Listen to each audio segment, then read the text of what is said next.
Welcome Wargamers, Doug here from 2+ Stuff. You may have noticed that I had a poll go up on the community tab of my channel asking a pretty basic question. So recently I had my advanced copy review of the Thondia book, the Seasons of War Thondia, which I thought was an incredibly cool book, but I had one complaint in that it was tethered to the release of a huge box set of terrain that is the Thondian Expanse or whatever it's called. Well, after I put that review live, like it was already scheduled. After that, I got an email from Games Workshop saying that they're going to send me a copy of that terrain, which I was not expecting, didn't know about it, certainly at the time of the review that I made. And so I put the question out there, is this something people want to hear about? And the answer seems to be generally yes. And so that's what we're going to do today. We're going to take a good hard look at this sucker. And the way that I'm going to format this review is a little bit different. Normally with reviewing and unboxing and that kind of stuff, I'll just unbox stuff and then talk about the contents and then kind of overall thoughts. I'm actually going to invert that because I have a lot of thoughts about this. We're going to get to those first, and then afterwards I'll be doing the breakdown of the box to kind of reinforce my points. And I'm sorry, it's called the Thondia Stronghold is the set with all of this. So if you are not in the loop as far as like GW releases, they released a campaign supplement called Seasons of War Thondia, and it has rules for a model called the Incarnate of Gur right there in the center. It's part of this massive terrain release, and there's been a lot of criticism hurled at Games Workshop because of it, and I'm going to break down exactly why a lot of it's merited. The overwhelming issue to me is that this box doesn't know who it's for, right? And that's not a rules design department. That's like a marketing and product design management type thing. I had a similar situation with the Warcry Catacombs box that came out a while ago.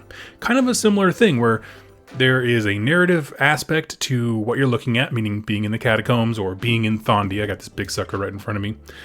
And they put new stuff mixed in with already existing terrain that I'm assuming they're trying to just deplete inventory for or something like that. And immediately when you do that, you kind of muddy the water on who the product's for.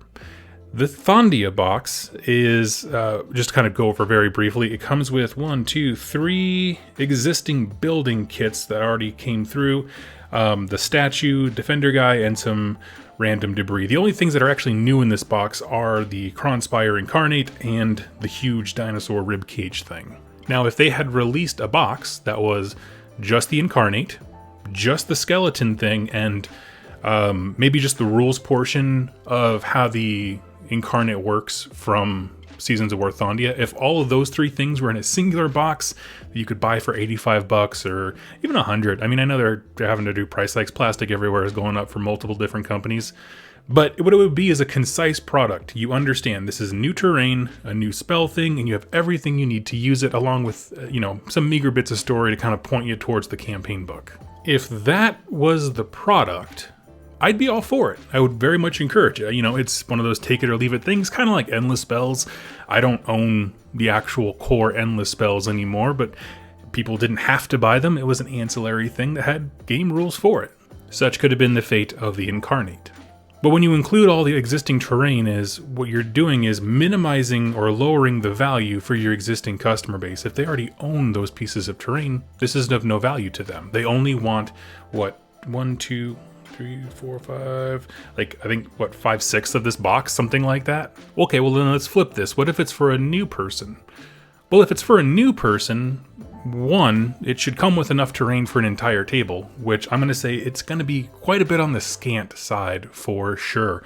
Because you have, 3 buildings, the skeleton spine that is the new piece of terrain is 12 inches long. It's quite a massive piece of terrain for sure, to be fair, but this is not like a nice, amazing looking table. It's very sparse. But also, if it's for a new player, you're adding in an entirely new concept of rules design for something that people can't help them with. Like, one of the reasons I love Stormcast as a starter army is because everything is so basic in terms of the hit wound profiles.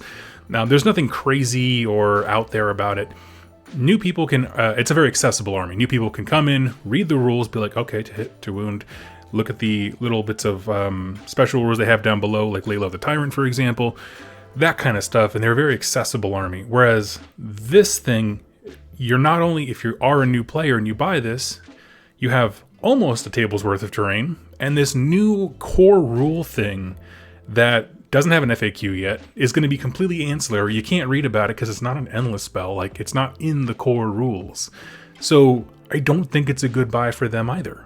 Now, with every box that has multiple kits put together that Games Workshop puts out, I always say the same thing. If you want the specific things that are in that box, it's always a great deal. Like, it's true. If you wanted every single item that comes in this thing, this is a stellar deal. The minute your interests deviate even the smallest bit from the contents of the box, though, the value just crashes. And so if we're looking at existing players who maybe have a table worth of terrain and just want the Kronspire and maybe the skeletal spine piece of terrain, or new players who have nothing, and this would all be new to them, but it's not an accessible kind of new, meaning the Kronspire rules and these things that don't have FAQs, but they're core part of the game. But yeah, there's not a lot of support for them yet. I don't see where's the value coming from. So if you are one of those people who's looking for this exact set, that's awesome. Enjoy it. Like, why not? If you're anybody else, I struggle to see why they put the titular campaign model of the Incarnate in this box. It needs to be separate. And I got so curious after that last statement, I actually paused, and it turns out that the actual Incarnate is separate, as well as the bone construct thing, like the big spine terrain piece. All of these things are separate. These two sprues and a small rule book in a box for $85-$90 sold. And of course I say that as someone who I see a lot of value in those sprues because they can be used for any army, any table, anything like that. That's where it comes from. But when you add everything else in, it just muddies the water a lot. So I think this was, in my opinion, I have no inside information, this was Games Workshop equivalent of like, what if we did the thing where we have like the 2 army boxes and a unique hero that you can, of course, will be able to buy later, but how do we incentivize you to buy it now? Like, right the heck meow. So you put that hero inside a box set so people might buy some doubles of things that they don't necessarily need, but it helps you clear out your inventory. That model on terrain. And it's like, man, the amount of costs that you talk about of terrain pieces compared to units is not the same. So please, stop doing this. Don't put something that is pivotal to a narrative campaign that is meant to allow all players to have something in common, some cool, unique thing that they can discuss how to fit into their faction behind a $220 paywall. Rant over. So like I said, I'm going to finish it up here. If you want the specific things in this box, it's a great deal. Go get it. If you're anyone else, I say pass. Make them rebox it, catch it on the Apology Tour, because they are cool models. Like, I looked ahead, they are really cool, but it was just the wrong model to sell it to us. With that being said, now I'm going to shift to the actual taking a look at those sprues better under the camera and having a discussion about it. So you get quite a few things in this box, enough to kind of get a nice little demo table, I would say, when it comes to Age of Sigmar. First thing I wanted to show off is you get 2 of these. These are like a nice red earth. You can easily recreate these from the painting app. We'll have tutorials for how to make things look like this. And it is those big, 4-panel unfolding boards. So there are 2 sides to it. Let me get the other one here for you. So you have a red earth, and this is sort of a dark with some brown hues to it.